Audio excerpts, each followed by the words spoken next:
wonderful Jennifer Morrison here this morning. Thank Give her a you. big Utah welcome.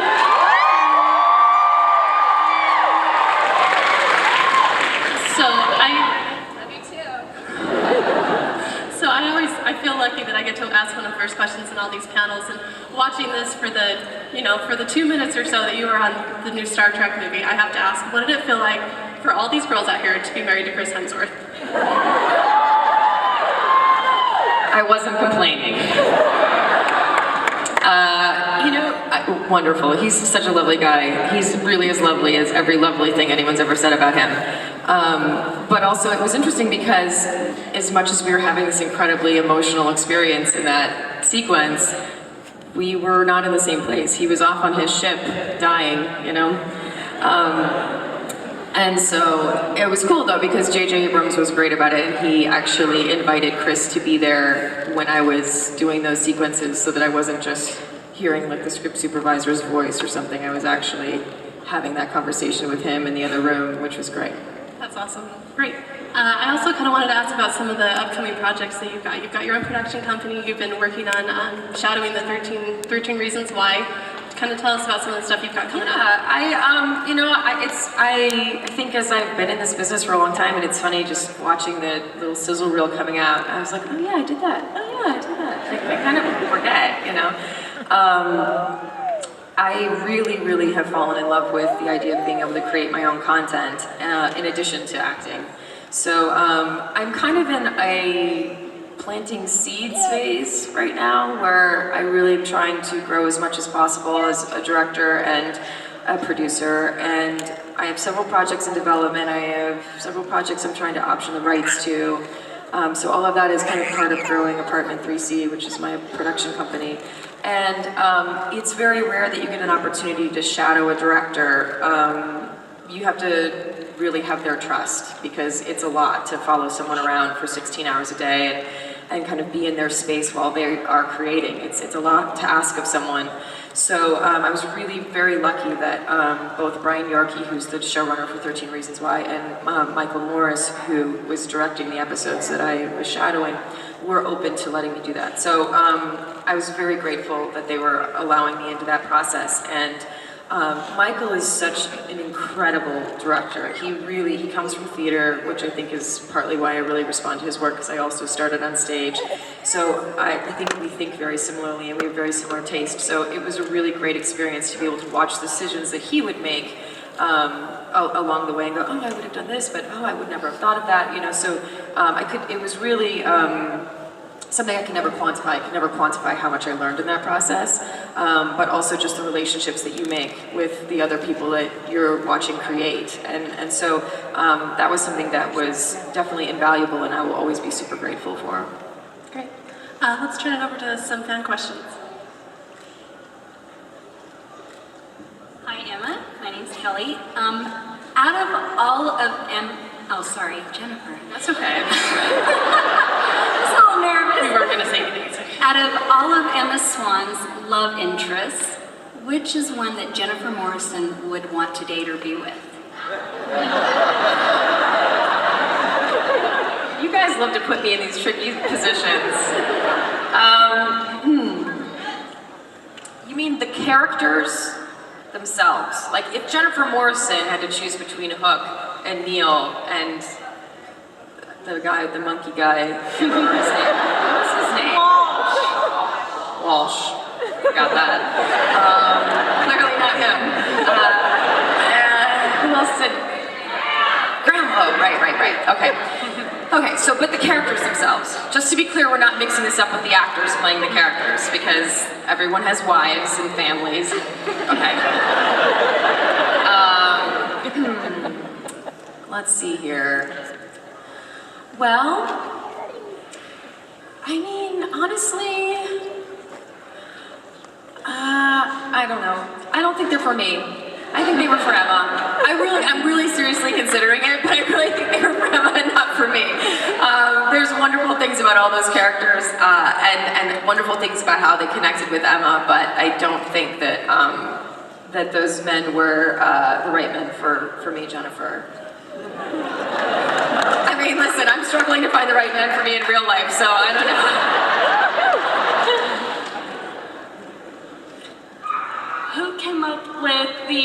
iconic red leather jacket? That was an interesting collaboration. We were really struggling going into the pilot, figuring out what Emma's look was going to be. Because we wanted it to be something that was kind of iconic. You know, you look at all the Disney characters, and when you see the Cinderella dress, you know it's Cinderella. And you see the Snow White dress, you know it's Snow White. You know, Disney's done this incredible job of kind of branding those characters in a way where you can immediately identify so many things just by looking at the image of the character, and we felt a lot of pressure to try to establish that for Emma. And we didn't have a lot of time to do that because I was hired so late. I was the last actor hired for the pilot. So we were rushing to figure this out. And I knew I wanted her to have something that felt kind of like armor, you know, and so the idea of a leather jacket felt right. And then Eddie and Adam felt strongly that they wanted her to be in some kind of color, some sort of pop of color, because she was meant to be the life and the light and the energy that came into Storybrooke in the pilot. You know, that it had been this town that had been under this curse for 28 years and it had been sort of depressed and sleepy in some way, and that she was coming into this town and suddenly waking it up in some way. So the yellow bug was part of that, you know, the pop of that color coming into Storybrooke. And that season, fashion-wise, Balmain had this really cool red leather jacket that was in all of their advertising. And I pull tons and tons of images that feel right for a character when I'm building a character. And I kept coming back to that image, and I brought it to Eddie and Adam, and I was like, would it be crazy for her to wear a red leather jacket? And they're like, no, let's figure that out. So it kind of came from finding that ad and wanting to have that pop of color in Storybrooke, and it kind of just grew from that.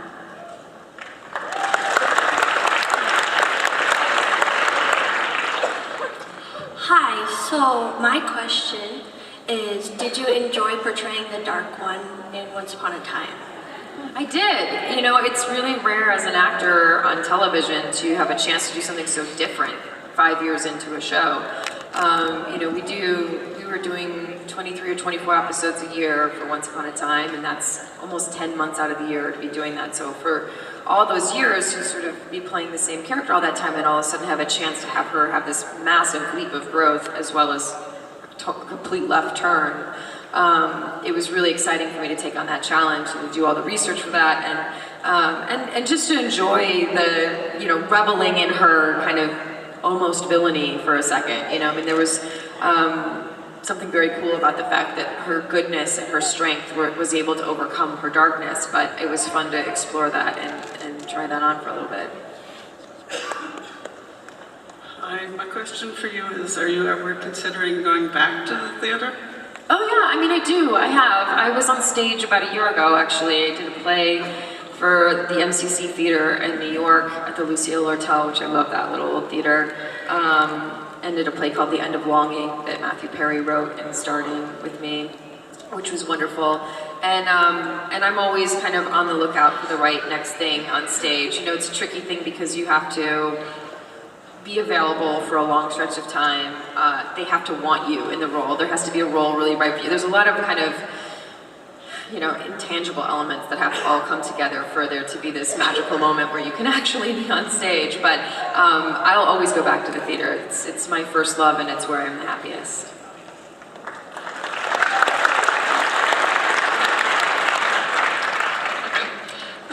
My question was, what was your favorite season to film on Once Upon a Time? It's always a tricky question to answer. I really like all the seasons for different reasons, but I think the first season's always going to have a special place in my heart. You know, I think that it was such an exciting new adventure, and it was while I was getting to know Emma and going on that journey of really getting to know her family for the first time and breaking the curse and really falling in love with her son, you know, in a way that she'd always hoped for. I think that will always be a special season for me. My question is, who was your celebrity crush when growing up? I gotta think about this. I feel like I had a couple. Well, when I was really little, I feel like this is a really obvious one, but oh God, what's the show that he was on? Michael J. Fox. The Family Ties, yeah. I always thought he was like so cute and smart and funny, and I was like, so I was into him. And then, what was the one that Leonardo DiCaprio was on, the other family show? Growing Pains, thank you. It's a little early, I've only had half a coffee, come on guys. Which these are like the smallest coffee cups in the world. Like, are you sure this is all? Yeah, so I had a crush on him. And then as I got older, I had a crush on Ron Livingston. I thought he was like, I don't know, I think I really like those kind of like everyman, kind of nerdy, I don't know. Well, Leonardo DiCaprio is just hot, I don't know. But anyway, I don't have a type, but those were my crushes, that's it, that's all. Okay, so my question was, what did you think of Dr. Cameron's ending on House? Oh, I really liked the way Cameron was sort of involved in the more coffee.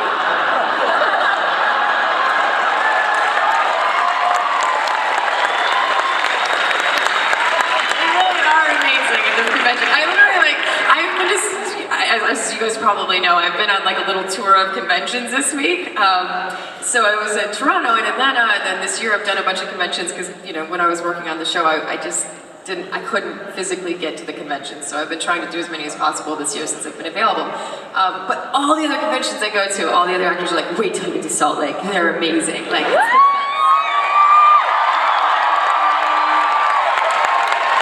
And as you can see, they really are the best.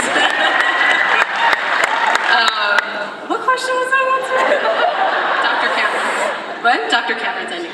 Oh, right, yeah. Okay, so anyway, yeah, I was really excited to be invited back. I really felt like it was such a special part of my life to be a part of that show. That show changed my life in every way possible. That group of actors was just an incredible group of people to work with. David Shore, such a fantastic writer, everything about it. So I was so excited to be invited to go to the end. And then I just loved the way that she was a part of House's journey. You know, I loved that she was sort of that sensitive moment that meant something to him in the end, and that he really respected her opinion and thought of her in that moment. So I was very pleased with how she was involved in the end. So can I ask before we'll get back to you in 1 second. What was it like to go, because you went straight from House to Once Upon a Time. Was that crazy in life, or what was that like? Well, pause for coffee. As much as I love this coffee, it's very unattractive to drink out of this cup, so I'm gonna just do a little pouring.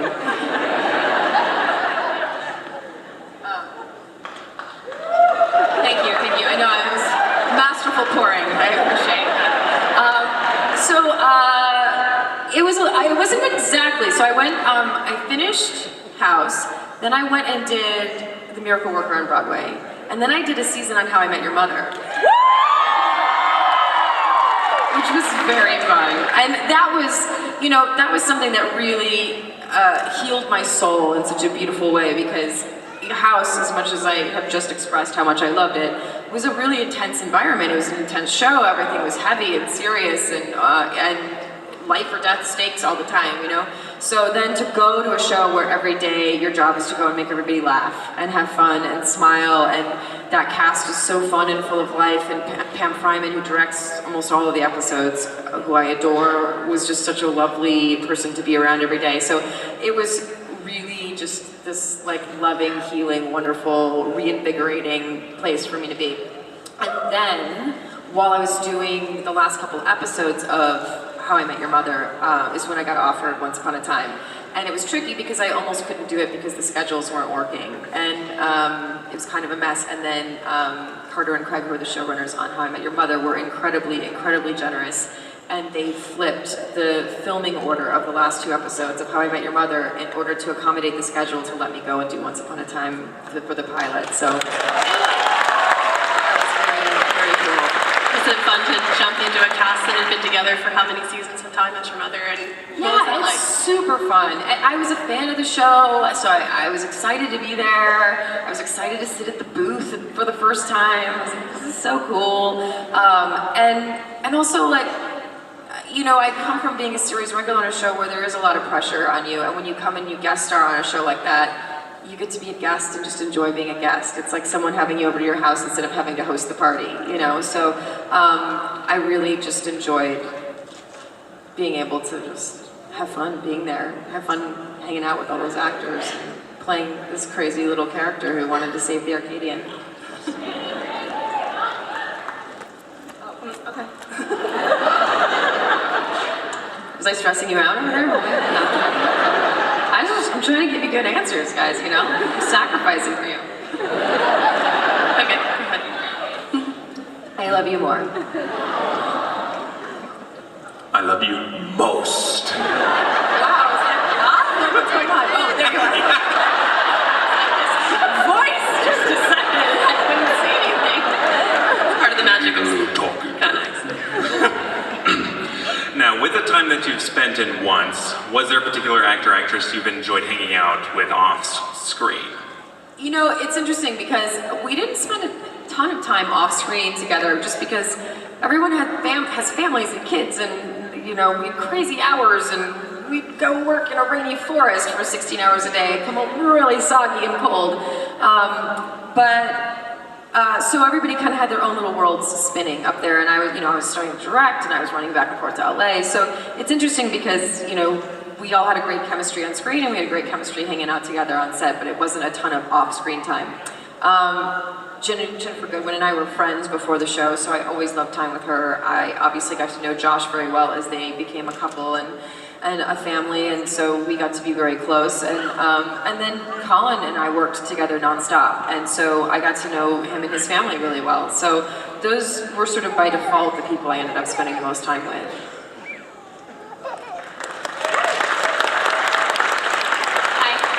I was just wondering if you had one word to describe Sean, Colin, Bobby, and the other one that I'm forgetting. Michael Raymond James?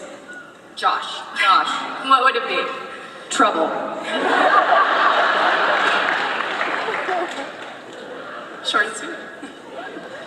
So, whether on stage or screen, is there a role or character that you would really like to play in the future? There are a lot of roles on stage I'd love to do. Maybe it's just the theater school in me, but there's just so many of those classic plays that I would love to do someday. There's plays that I've been in when I was like completely age inappropriate for things. I played Martha in Who's Afraid of Virginia Woolf in college. Like, that was crazy. Changed my life and made me a much better actor, but you know, I'd love to play that character when I am in my 50s and I'm appropriate for that role. I'd love to do The Graduate someday. I'd love to, before I get too old, play Miss Julie. I would love to be in How to Gabler. I really have such a love for all those kind of classic, really powerhouse female roles. So if there was ever an opportunity to do that, I would love to do that. I'd love to do some Shakespeare. Shakespeare was my focus in college and theater school. So that's something that I really aspire to find a way to do. In terms of film and television, I've been really lucky to play a lot of really strong, smart women. And I obviously want to continue on that path. I feel like I'd like to explore some period pieces. That's something that just keeps kind of coming up for me. I'd love to be in a Western. I don't know, like I want to play like if I had an ideal situation on television right now, I'd want to play like a female Mad Men, be a female Don Draper, kind of, have that period piece, have that complicated sort of anti-hero experience, but from a female perspective in a period piece.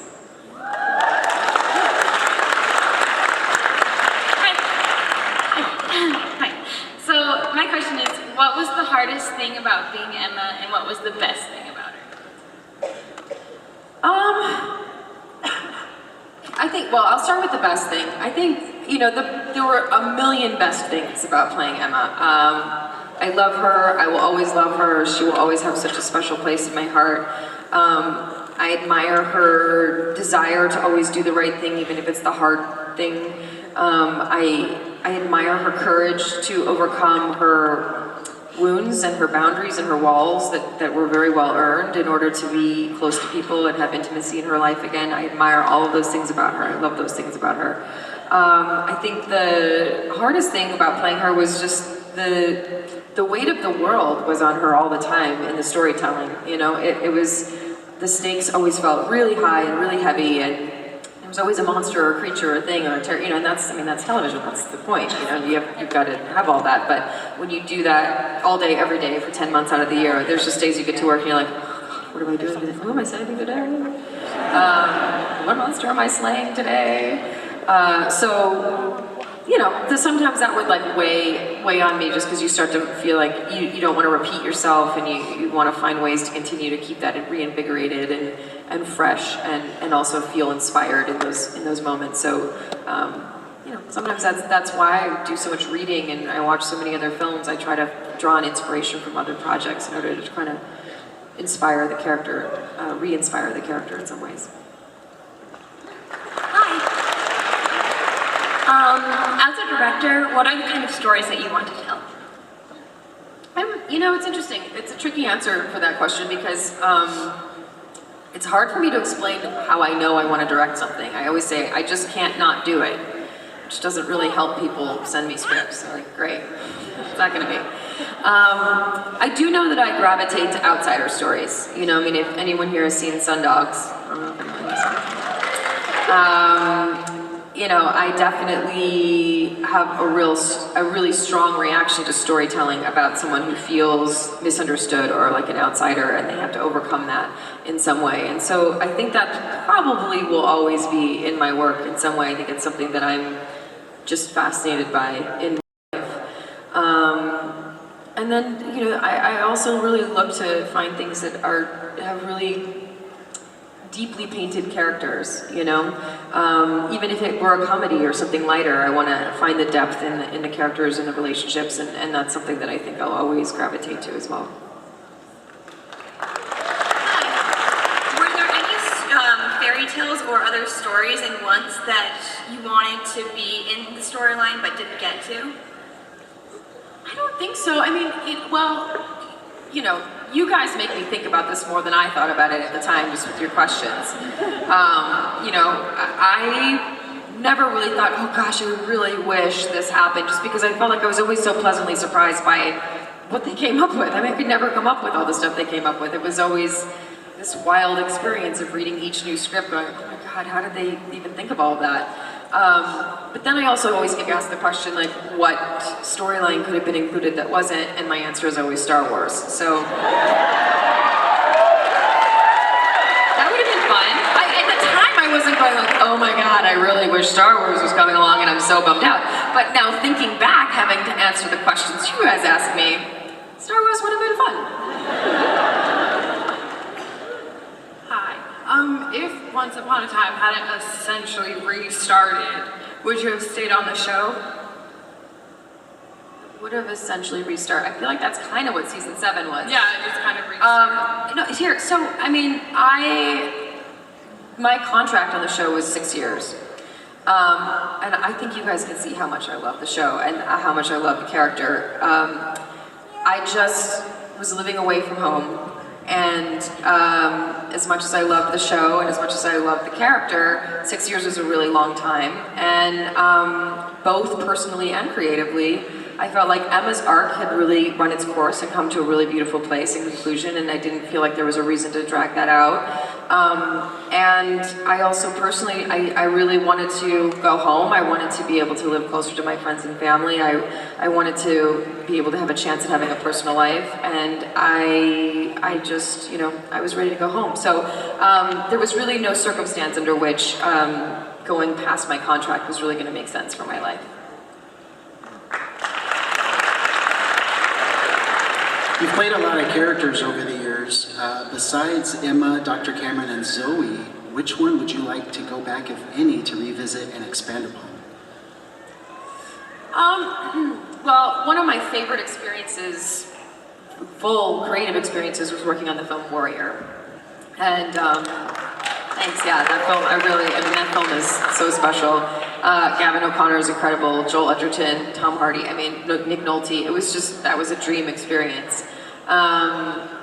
I loved playing Joel's wife. We had such a beautiful chemistry and ease with each other, and it's funny because it's like, I look back on that time almost like Joel's an ex, even though he's not. It's like, that's how close we felt in that role. And so, I would love to revisit Tess and get to know her even better. But there's a lot of characters like that. I'm trying to think of others along the way, but that's the one that jumps out first. So, what was your favorite part with working with Josh Dallas, Jennifer Gowan as Emma Swan's parents? I love them. I clearly think they're really my parents. I don't know. We all just had a fun energy together. There was something that really worked, despite the fact that we're all nearly the same age. There was something that really worked about the energetic dynamic between us. They're both such caretakers. They're both so loving. And they were always that way with me, both in real life and on the screen. And so, I always joke with them that I'm still their only daughter.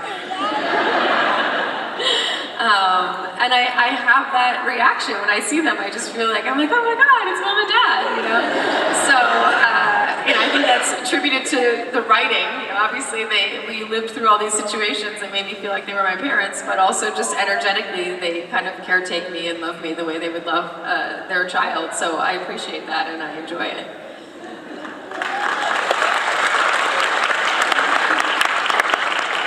More pause. So, what's your favorite book of all time? Also a tricky answer, but I always go back to East of Eden. I do a reread of that every couple of years, and I feel like every time I read it, I find something else. I notice something I haven't noticed before. I just think the writing is beautiful. I think that the concepts and the stories that it covers are all really poignant and relatable and universal and timeless in certain ways. So I'll always go back to that one.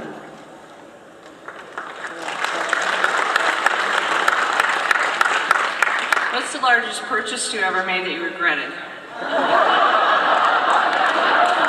Going to you. I'm a really good purchaser. I've got good instincts about these things. I don't think that I've ever really made a large purchase that I regret. Like, I really like my large purchases.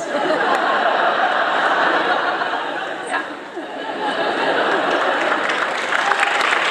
Good question. What's one of your favorite movies of all time? Also a tricky answer. I think I'm gonna go back to The Graduate, only because I do love everything about that film. And I feel like that's the movie that I go back to whenever I feel like I've seen a bunch of bad movies and I'm getting disheartened. And then I'm like, you know what? I'll go watch The Graduate, and then I feel better. So I'll go with The Graduate. Jennifer, we heard a rumor that you have a love-hate relationship with Cherry Garcia ice cream. Oh my God. That you hate it, but when it's in front of you, you love it. So we're gonna put this right here for you.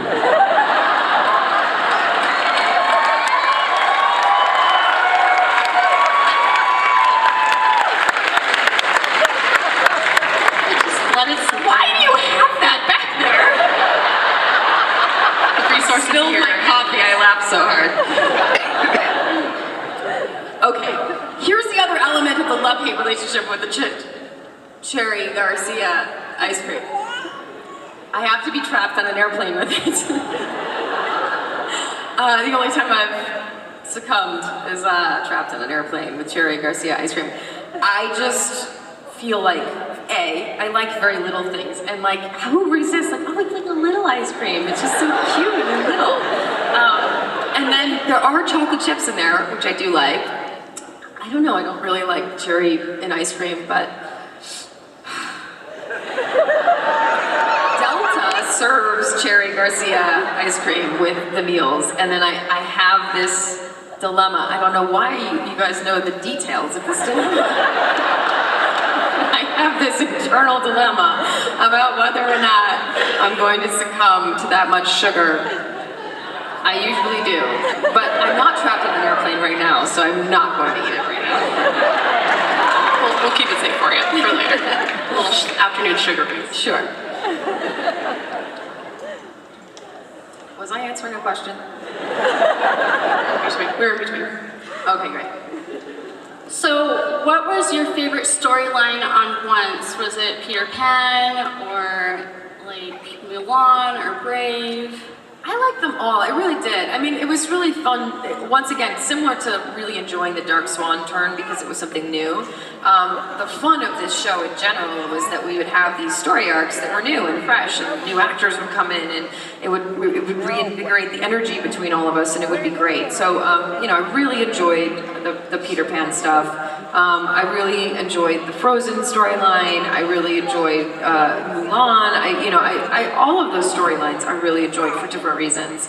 And ultimately, I think my favorite episode and sort of moment of the show was doing the musical episode.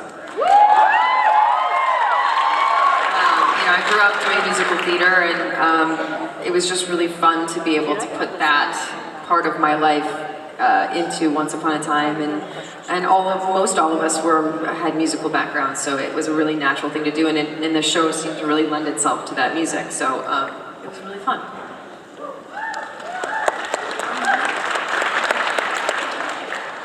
What's your favorite sound and why?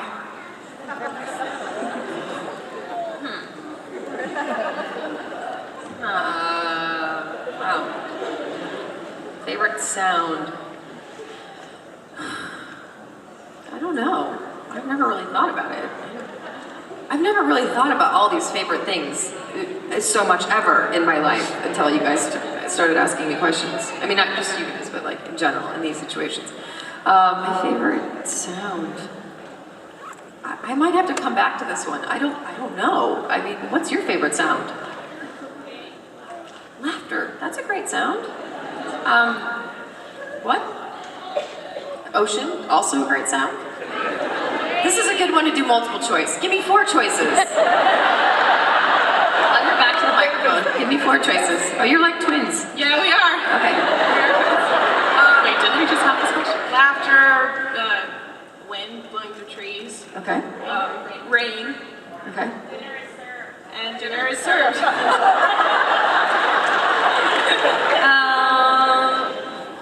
Wind gave me an idea. How about wind chimes? That's pretty comforting. I hope this question is a little less complicated. Have you? Was a simple question. Did I make complicated? Sorry. Have you eaten fry sauce? What is this? Is it Utah State?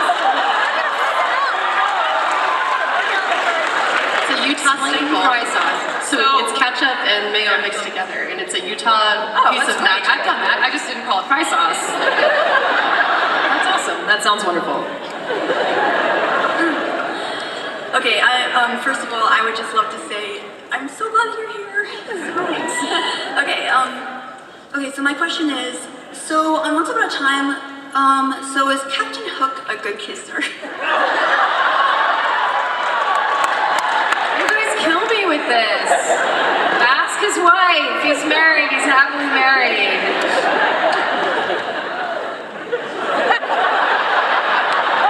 That's all you get. Sorry. Okay. My question is, we saw how Emma was with Henry. How was your relationship with him? Did you feel basically like his adopted mother when you were with the actor that plays Henry? Jared, yeah, Jared's awesome. He's such a sweet kid, and it was really wild because we all really watched him grow up. You know, he was, I guess, 11, 10 or 11 when we shot the pilot. So those are such formative years to watch a child grow up. You know, for the rest of us, those 7 years pass, and you don't really see the difference so much. But you know, with someone at that age, you really see them grow, and he obviously, he was close with all of us, you know, he was close with Lana, he was close with Josh, he was close with everybody. We all kind of felt like surrogate parents, I think, to him because he was around us while he was growing up. And I just have so much respect for him because it's tough. He worked hard and he worked a lot, and he had to also go to school at the same time. So every second that he wasn't doing a scene with us, he was running off to go be with the tutor and work through his lessons. And That's really hard. It's really, really hard, and he handled it with such grace, and he's just such a smart, good kid, and has grown up to be an incredible young man, and I'll always be grateful that I got to really witness those years. Thank you for sharing your time, energy, and talent with us this weekend. We really appreciate you. Happy to be here. You were very physical in Hook. How do you feel in general? Sorry, excuse me. It was very physical in There was a lot of strong scenes. On where Once Upon a Time? Yeah, Once Upon a Time. Sorry, excuse me. I'm sorry. I'm nervous. No, you said I was physical in Hook, and I was like, Sorry. So, just want to clarify.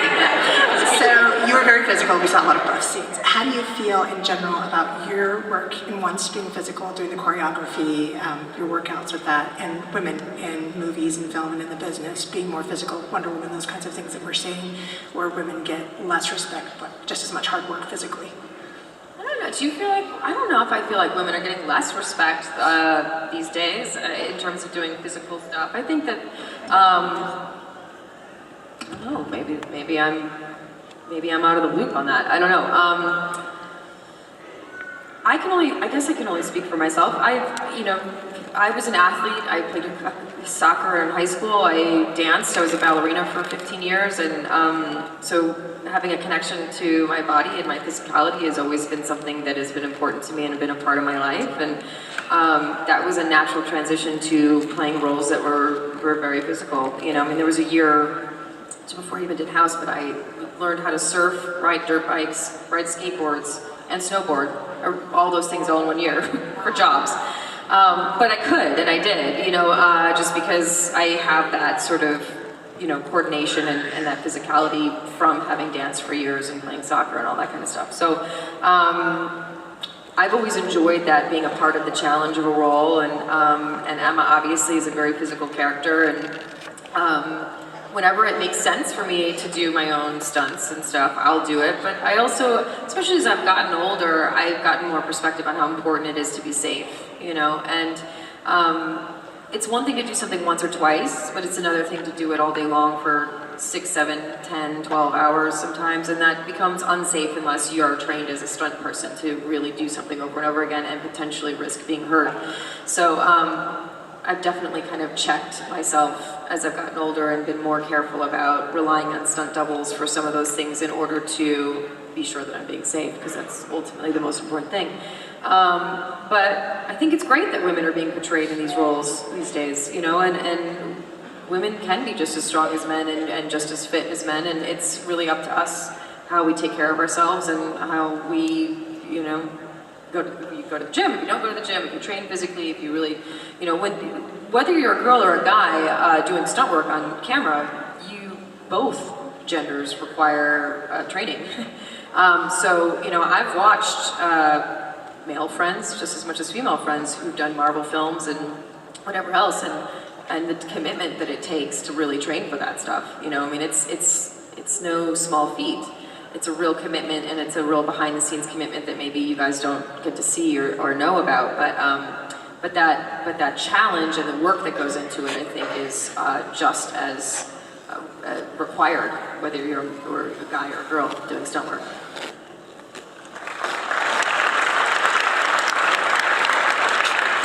Hi, so you've been directing a lot lately. If you could ever direct a classic movie, which one would it be, and what would you do different? Well, I don't think I'd ever want to change a classic. I feel like the classics are what they are because they are what they should be. I don't know. I mean, it's interesting to try to imagine wanting to direct something that already existed, because there's such a life force to a film. I feel like I might have a different answer to this if I had never directed before, but having directed now, every single little thing that happens in the space of time that you make a film affects the film in a way you may never realize. It's such an intangible, malleable, delicate thing. So it's like, I could be walking to the subway and see an ad, and that could change a decision that I make about the costumes that someone's wearing. And I could open a book and read a passage, and I could change the way I direct an actor to realign a certain way, and that's really, really true for, I think, every film. I was just recently watching, there's this great app called Masterclass. I don't know if you guys have seen this app. And I'm literally, they don't even know that I watch it, so this is not an ad for them. I just actually really like them. But I just recently watched Ron Howard's Masterclass on that app. And I really, truly agree with everything he says in that. I think that he's incredibly articulate about how he explains directing, and he talks about this as well, about how there's just so many things that go into influencing something. So I would never be so bold as to say that any classic film should be under my direction, nor would I ever want to change anything. So I'm sorry that that's a boring answer, but it's the truth.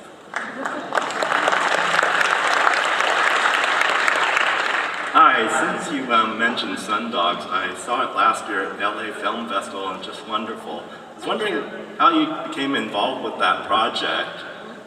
That project I kind of built from dust a little bit. I was very lucky that that script came my way, and that the writer was willing to let me option it. And once I optioned the script, it just kind of put things in motion, at least in my mind. I really, really wanted to direct a feature. I really believed in the material. I loved the characters. I loved the story. And I just dove into building that. I went in search of the right producers. I went in search of the right actors. I utilized all the resources I had from working in this business for so long, and started to find my way through all of that, and ultimately went and pitched to financiers, and finally got financiers to agree to put money behind it. And I built it from just having the rights to the script. And that's the simplest version. It says we have 2 minutes and 40 seconds, so I don't have time to explain the whole journey, but that's how it started. This is our last question. Hi. How does it feel when you realize that you could fill a whole room of 5,000 people who just want to be here to be in the same room as you, and if you're used to it yet? That's so wow, it really is getting full. It's so overwhelming in the sweetest way, and I don't think it will ever stop being overwhelming in the sweetest way. I don't know. I'm just me. I don't know. I'm just me, and I'm just a person, and I have my own insecurities and flaws and weirdnesses and whatever that I deal with on a daily basis. And so it's sort of beyond comprehension for me that some of the characters that I've played have touched people in that way. I always try to just look at it, each character one character at a time, and I try to build them one memory at a time, and one instinct at a time, and one line at a time in some ways, and I try to keep it very contained and small and real and manageable, because I have to make that person real, and that's really the relationship I have with the character. And so it's always kind of mind-boggling to me that that they speak to you guys in this way. And I try to sort of wrap my brain around it when I look at other projects that impact me that way, and go, okay, I guess like the way I feel about this character, or the way I feel about this project, is the way someone else feels about Once Upon a Time or about Emma. But I don't know that my brain is ever gonna quite get it, and I so appreciate it, because I think as artists we want to feel like we make people feel things. Sometimes you want them to feel good things, sometimes bad things, sometimes thought-provoking things, but ultimately I think that's the heart of an artist, is that you want to feel like you've communicated, and that you've connected with people, that you have that intimacy with your audience in some way. So the fact that you guys all want to be here will always mean so much to me, but it will also sort of surprise me in the most amazing ways. So thank you for being here.